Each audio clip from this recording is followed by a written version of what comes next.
এবার আমরা Adobe Photoshop CS6 এর এডিট মেনুতে প্রবেশ করব। আমরা ফাইল থেকে প্রিন্ট পর্যন্ত দেখেছি এবং প্রিন্ট অন কপি এই অপশনটি আমাদের আপাতত দরকার নেই, স্কিপ করব। আমরা এডিট, এখানে দেখতে পাচ্ছি আনডু এবং এখানে দেখতে পাচ্ছি স্টেপ ফরওয়ার্ড এবং স্টেপ ব্যাকওয়ার্ড। আমরা এই তিনটি অপশন নিয়ে এবার আলোচনা করি। আনডু, আমরা একটা পেইন্ট করলাম, যদি এটিকে রাখতে না চাই বা এটিকে আমরা আনডু করতে চাই, কন্ট্রোল জেড চেপে আমরা আনডু করতে পারি।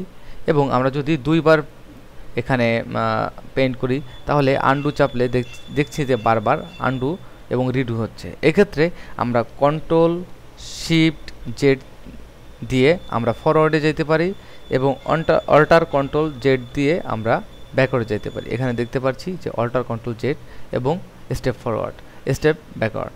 এখানে আমরা তিনটি অপশন ভালো করে জানলে হবে যে আমরা control Z, control shift Z এবং অল্টার কন্ট্রোল জেড।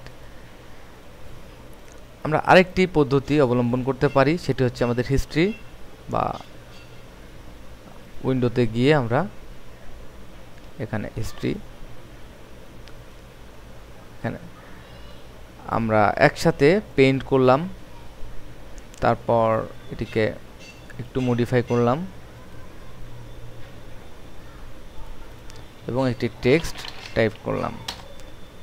আমরা দেখতে পাচ্ছি যে যে পরিবর্তনগুলো আমরা এখানে করেছি সেগুলো আমাদের হিস্ট্রি ব্রাশে। আমরা অল্টার কন্ট্রোল জেড চেপে আমরা এখানে ব্যাকে যেতে পারতেছি, আবার ইচ্ছা করলে এখান থেকে ডাইরেক্ট ক্লিক করে যে কোনো অবস্থায় ফেরত যেতে পারবো। এটি আমাদের অ্যাডোব ফটোশপ CS6 নয়, যে কোনো ভার্সনের সাথে এই হিস্ট্রি এবং এই অপশনটি বিদ্যমান। আমরা নেক্সটে কাট, কপি, পেস্ট এবং কপি, মার্জ এবং পেস্ট স্পেশাল, ক্লিয়ার এগুলো সম্পর্কে জানবো নেক্সট ক্লিপে। ধন্যবাদ।